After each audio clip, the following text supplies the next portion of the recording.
So can we all see the screen? Yeah, excellent. Okay, so I'm just going to crack on then, guys. Today we're going to be tackling something called automation. I think I brought this up at the end of last session. Did I? I hope I did. Doesn't matter if I didn't really, because I can go over it again. So, automation essentially is the ability to be able to apply effects to your music over time, okay? So basically what you can do in real time is alter effects as we go on, okay? Have you noticed that in last session in particular, when we were using things like EQ, reverb, delay, that you apply it to a track and then your track is fixed to that state, yeah? So what we're going to be learning today is how to gradually bring in these effects and gradually take them out as well through the use of automation. Okay, so what I'd like you to do before we get started is to pull 4 Apple loops from the Apple loops segment in the right-hand side.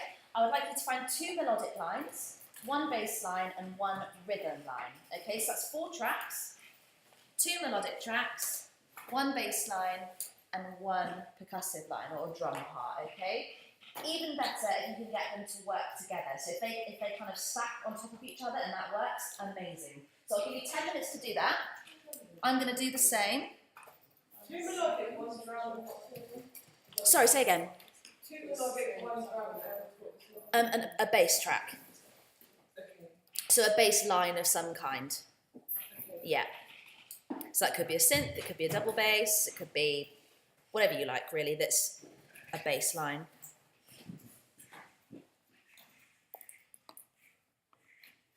And it doesn't matter whether they're MIDI or audio, okay? So either is fine.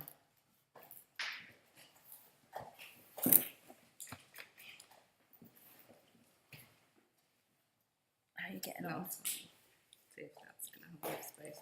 If not, I might have to just do them a bit more like individual files, which is not ideal. But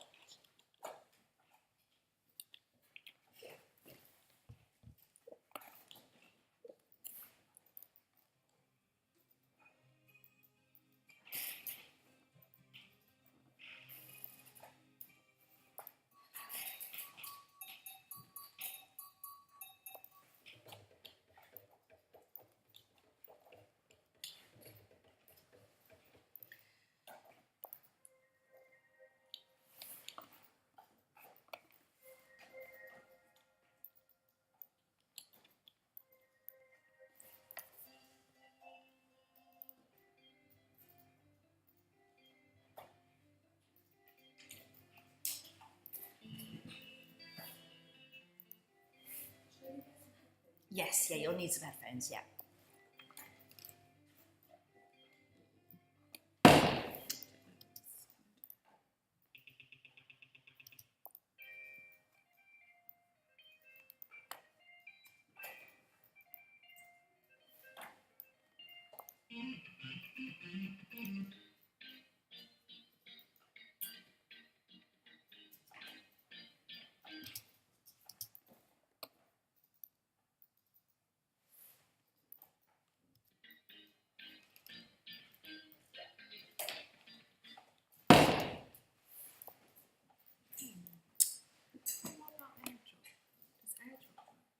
I've never used AirDrop before, actually.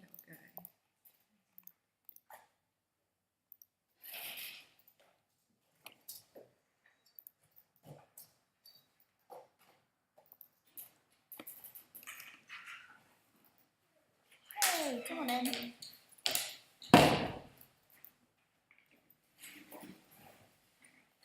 do you want to put on your Bluetooth?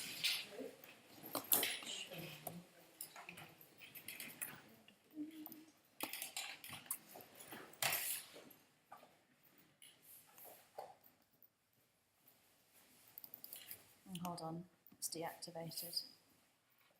For like a reason. Yeah. Well, Is so it they not could have working? No, these just haven't got enough space on them, but they might have. Do you know how you see how much space they have got on? So that Yeah, you should be able to do that if you go into the actual driver itself. And then control click or right click. Yeah, get info.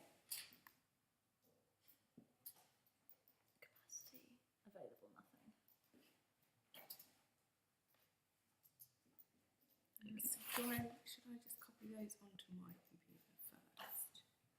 Free that up and then move that back on. I think that's well done. I think you should separate out your samples and then upload them if I were your transfer. Shall we transfer? I think that's probably Okay. the fastest way, to be honest.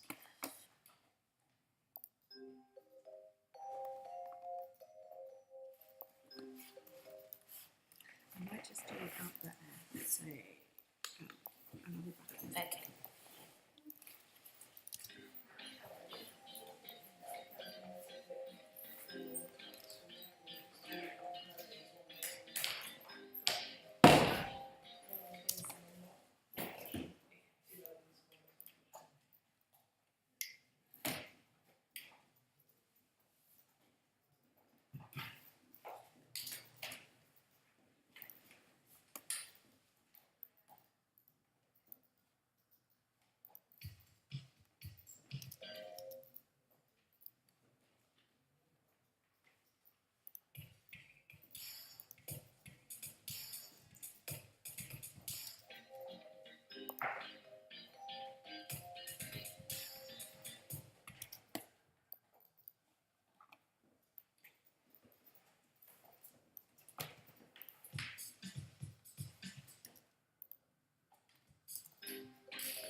Okay.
Okay, guys, I'll give you another 5 minutes.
Okay, how are we doing?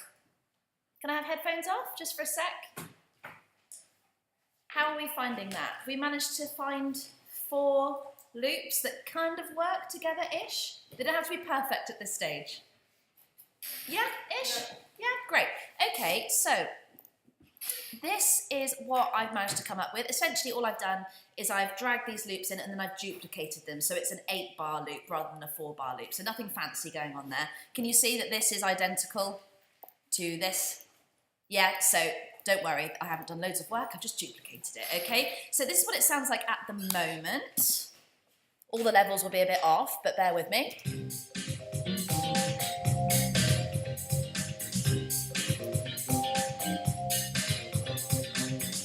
get the idea, so it's a loop and it goes round again.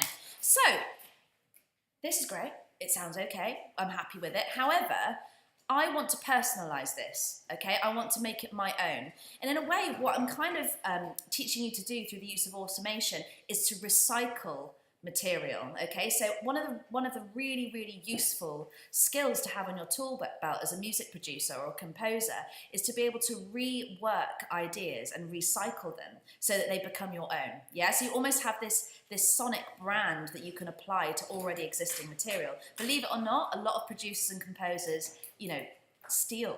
They steal a lot, and that's okay, okay? No idea comes from a completely original place. So this is a really, really useful tool that I'm hoping you guys will enjoy to learn. Okay, so I'm going to give you a few examples of automation. So 4 examples, 1 for each track, okay? And I'm going to show you how you completely can, I don't want to say manipulate, that sounds negative, but vary these tracks just through the use of effects changing over time. Okay, so the way that I'm going to do that is I'm going to insert effects into each of these tracks. So I'm going to start with the top one, okay? So I'm going to go with melody 1, which sounds a bit like this.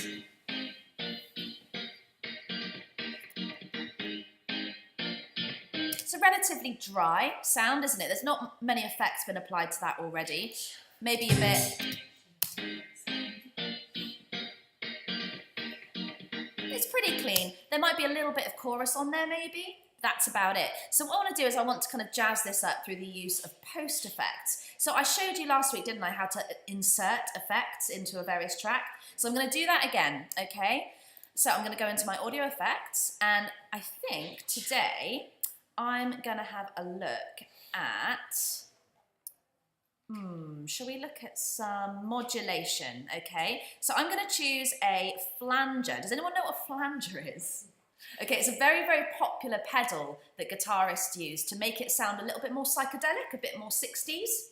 Okay, so it's called a flanger. They often come in combination with something called a chorus, which is often used in kind of like 60s, 70s dry sounding guitars. So let's have a look at this. So this is what it sounds like with the default setting on my Melody 1 track.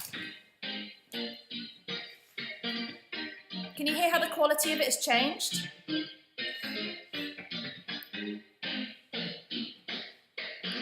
can really mess about with these effects, yeah?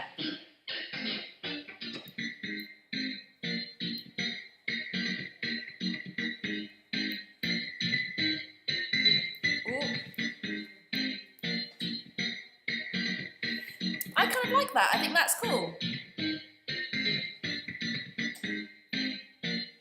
So I would, if I had time, go through with every single parameter on that effect, but you guys can just do that through ear and you'll start to work out what each of these things are. But what is important is how I'm going to automate this effect, okay? So what I ideally want, okay, is for, at the beginning of this loop, for it to sound completely normal, okay, so completely dry with no effects, and by the end of it, I want it to have 100% of that flanger on top of it.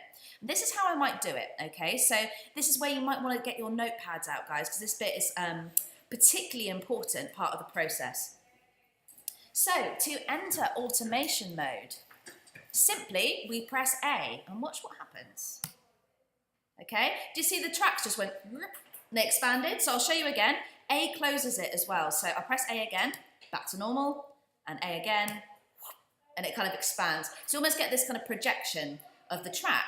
Now, can you notice that with this solo track here, if I click, a line appears across the middle of the track, yeah? Can we all see that yellow line?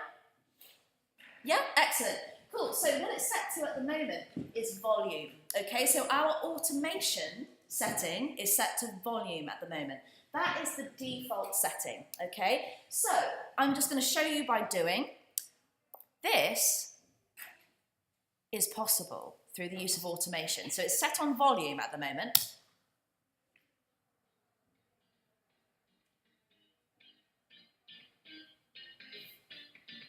See what's happening there?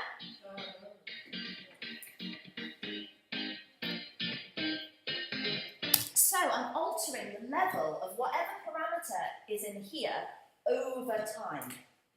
Yeah? So the level is this number here. It's very, very small. So it's minus 6.2 dB, which is the level of volume here. Okay? And it's on nothing down here. So it's gradually and steadily getting louder through the use of what we call an automation line. Okay? So believe me, it gets even more fun. Okay? So you can put any parameter in this box here and alter it over time. So let me show you. Let's explore panning automation. So what's panning, guys? Do you remember? Is it when it goes from the left speaker to the right? Absolutely, yeah. So the ability to be able to control which speaker the sound comes out of, or how much of the sound comes out of each, yeah? So if I select or click on this box here where it says volume, we get a little menu, okay? Now, as a default, we have volume and pan here. So I'm going to click on pan.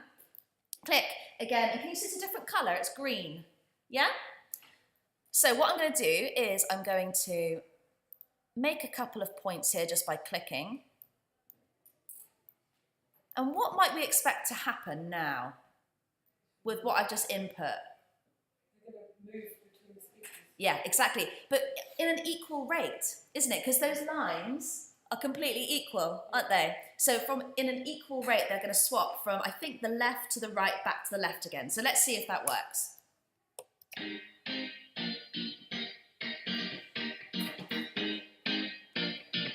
So then we're going to have 50% in each here. Yeah? That's all coming out this side. So what use do you think that might have for producers? Why would we want to do that? It's fun. It is totally fun. Absolutely. It's really fun. It's a good way of drawing a sound out of the mix. It's a good way of drawing focus to a sound. So say you've got everything in stereo, so 50% right, 50% left, yeah? But you wanted something to just pop out of the mix a little bit. A really good way of doing that is just throwing it off center a little bit, and our ears get drawn to that. A lot of electronic musicians and producers do something called a ping pong delay, which means that it swaps between left and right pretty frequently, which kind of gives this sense of disorientation, which some people like, some people don't like, okay? So that is pan automation for you. However, I'm going to turn that off. I don't need that guy, all right? So put it back to 0. Okay, so can you see then that I've got my volume here, my pan here, but in the section above it, I've got something that says main, and I've got something that says flanger, all right? So if I was to take this flanger away, and I go back in here, can you see the flanger disappears in my menu? So anything that I've inserted in my audio effects will come up in this menu here. Yeah, and I'll prove it to you. So I can insert anything I like. Let's go for a delay designer. Okay. If I go in here, there he is, delay designer. Yeah? So I'm going to go back to my flanger, because that's what I decided, wasn't it? Modulation flanger. Great. Now, I'm going to go into my flanger here. And can you see when I hover my mouse over that, I've got 4 options, okay? I've got feedback, intensity, mix, and rate. Lo and behold, feedback, intensity, mix, and rate, okay? So I can alter any of these parameters over time through the use of automation. Okay, so I'll show you. I think the most obvious one would be to choose mix. So I'm going to select mix there. And by default, it's on 50%, which is what we can see here. Yeah, 50%. So if I wanted to gradually increase the effect of flange over the top of this, that is the kind of line I want to create. So let's listen to that and see how it sounds. So relatively dry. We're going to hit 50% here.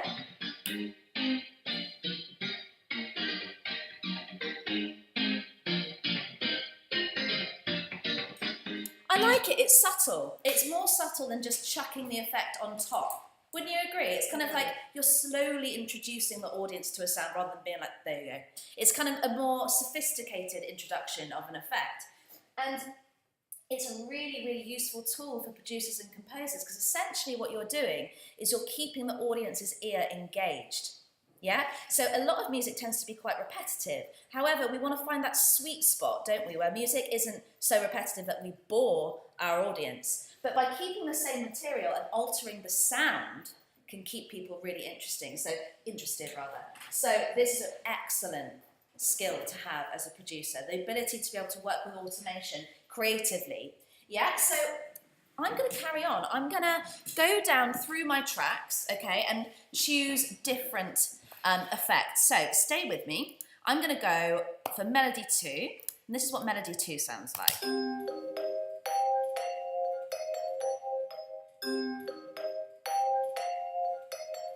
Okay, so that's what my melody 2 sounds like. I think, because it's got quite a lot of reverb on it already, it's quite reverberant.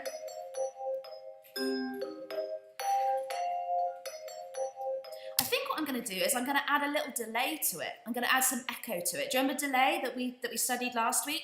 So I'm going to make sure this track is selected. That's the first thing I do. Go into my channel strip here, and I'm going to select echo and insert that one. Do you remember this from last week, guys? The rate in which the echo gets fed through the thing. So if I was to turn that rate down to, say, 1/4, what would happen? It would repeat back how many times a bar? At the moment, it's repeating back 8 times a bar, isn't it? So if I took it down to 1/4, how many times would it repeat back? Go on, be brave. 4, yeah, exactly, excellent.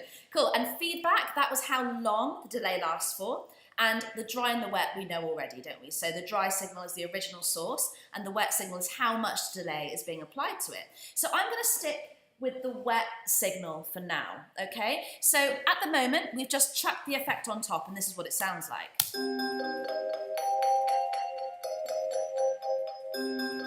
It's okay, it's a bit messy. So I might take it down to a quarter.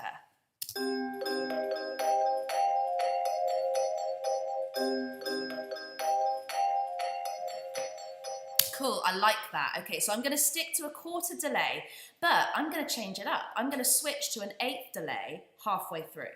All right, so how do you think I might do that? Can anyone take me through it step by step, or shall I give you another example? Click where it says volume. Yes, good work. And then go into echo. Yes. And click on.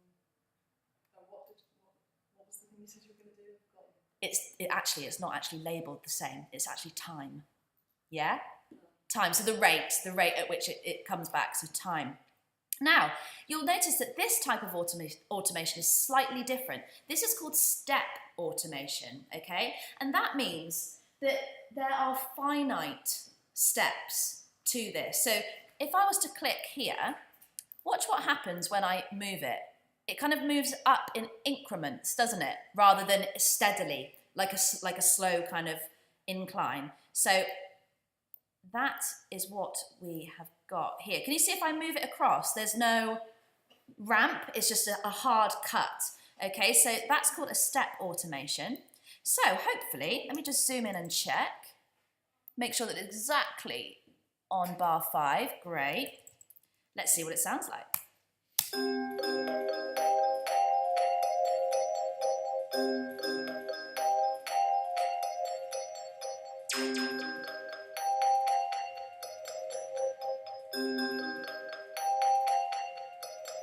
Cool, I like it. It sounds okay. I think though that I want to take the wet signal slightly down at the end. It just sounds a little bit muddy to me. The mix sounds a little bit muddy. So how am I going to do that? I can apply more than one automation to the same track. So I can go into echo again, find my wet signal, a new line comes up. Okay, so I'm kind of happy with where it is in the first 2 sections here, but I want it to start to come down in the second section. So let's see what that sounds like.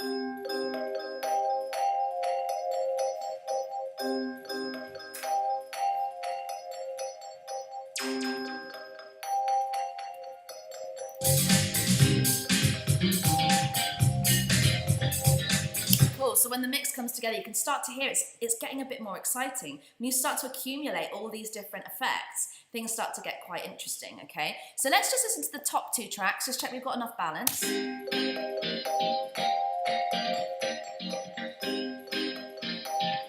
Ooh, guys, right, so there's a frequency happening that's clashing between the 2 melodies. So how might I duck out that frequency?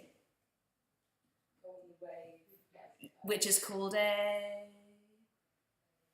EQ, yes, who said EQ? Great, yes, excellent. So I can hear it, I think, in this vibey track here. It's very resonant. It's kind of mid to high range. I'm going to see if I can find it in my EQ. So I'm going to go and insert an EQ into this channel. I'm going to make sure my analyzer is switched on. Chances are it's this guy. This peaking one here. So I'm going to take one of my EQ bands, I'm going to make it all neat, and I'm going to duck it out. And it's gone.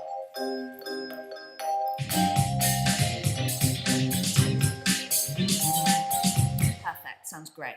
Yeah, so eventually what starts to happen is your ears will start to tune into certain frequencies that aren't particularly pleasant when they're placed together. So what has happened here is that we've had peaking frequencies happening over 2 tracks, which makes us go, ugh, and it's not very pleasant. But I've ducked one of them out, making room for that frequency to come through in the other track. Okay, cool, so that's a little bit more advanced. Now then, I'm going to move on to my bass. Now let's listen to what my bass sounds like.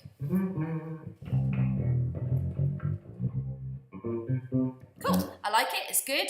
However, it doesn't have enough punch for me. I want it to sound like a bit more like aggressive, I suppose, a bit more grit. So a really good way that we can do that is either to compress it, okay, or to add distortion, okay? So does anyone know what compression is to begin with? Has anyone heard that word before in music production? Yeah, can you describe it? It's quite a tricky one. I'm sure I'm having it described to me and opposite of what I thought it would mean from the word. It's a tricky one. It's a tricky one. So compression is often confused with dynamics, okay? So if you compress something, it tends to sound a lot more bright. It tends to stick out of the mix a little bit more. But actually, we're not turning it up. We're not raising the level of that track. What we're actually doing is we're taking, let's explain this properly, Tess. We're taking the frequency boundaries, so the low frequencies and the high frequencies, and we're compressing it, okay? So we're basically taking the frequencies from the lows and the highs and pushing them into the middle, which focuses our ear to a specific frequency, okay? So that's essentially, in a very, very vague way, what compression is. But again, the best way we can learn is just to do it, all right? So I'm gonna insert a compressor, and compressors live in the dynamics, what do you call that group? The dynamics group, compressor, stereo. There we go. Now, the threshold is how much you compress it, okay? So the threshold is basically how much you're doing this to the frequencies.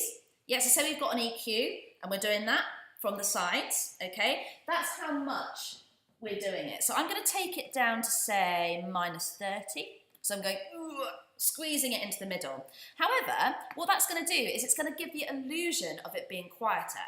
So this is it with the compression off. Okay, and this is what it is with it on. Can you hear it just feels a bit muted? That's basically because we've compressed the frequencies. So to get around that, we turn up the makeup gain, okay? Which basically counterbalances that compression, and we should get a really focused sounding bass now. Okay, and if I take that solo off, it should pop in the mix.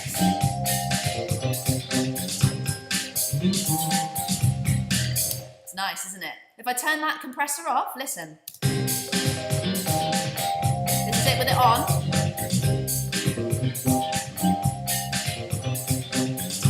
Off. On. You can really hear it now, can't you? But it's not louder. It's not louder. We've just taken those frequencies and gone, we want you, please. And you basically focus on those frequencies and compress them. It's a really, really cool technique. So yeah, I'm gonna stick with that then. What does the makeup gain do? The makeup gain basically, it raises the level of the frequency rather than the dynamics. Right. Okay, so it boosts the frequencies in the middle and rather than concentrating on the ones that we've cut. Yeah? Yeah. Okay, cool. Lastly then, guys, I'm going to focus on the drums. This is what it sounds like without any effects.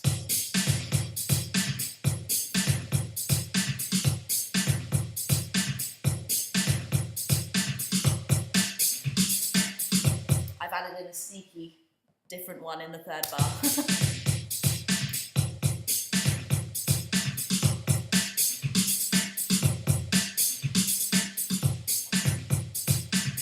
Okay, so I'm quite happy with that. However, I want it to sound a bit more gritty again. So I'm going to find a distortion.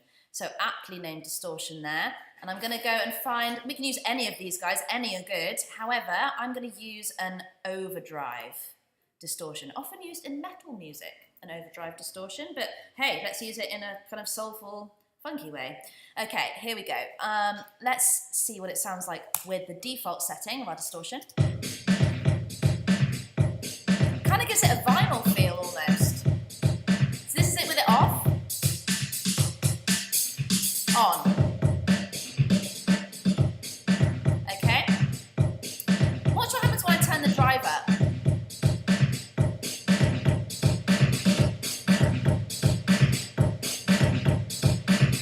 And turning it down. Output. That is the volume there, okay? What about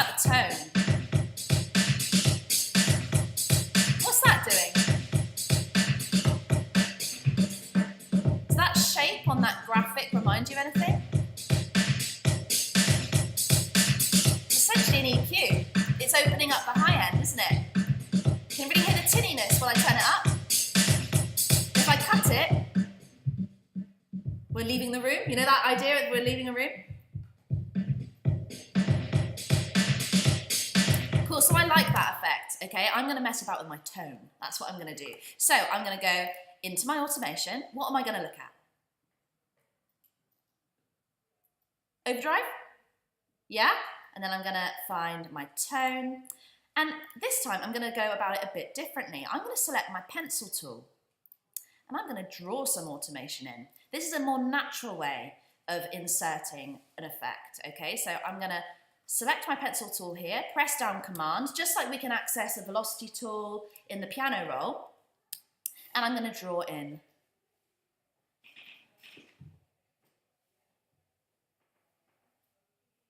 the tone. Okay, so let's see how that sounds.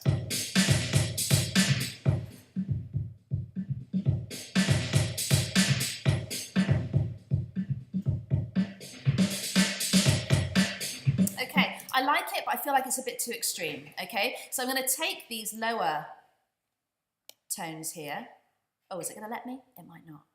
Ooh, no, it's not gonna let me. So what I'm gonna have to do is I'm gonna have to start again. Boom, right.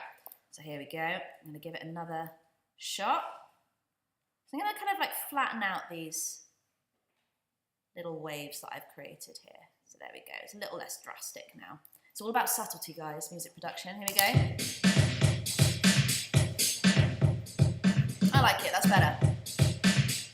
And all together now.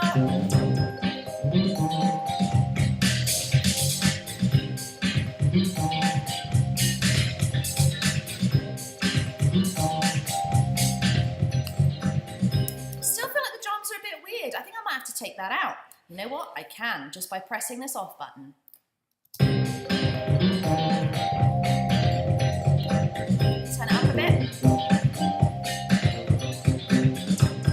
Okay guys, now I'm going to turn off all my effects. Okay, I'm going to turn them all off. Okay, so I'm going to turn that guy off. I'm going to turn that one off. I'm going to turn those two off. And I'm going to turn this one off. Okay.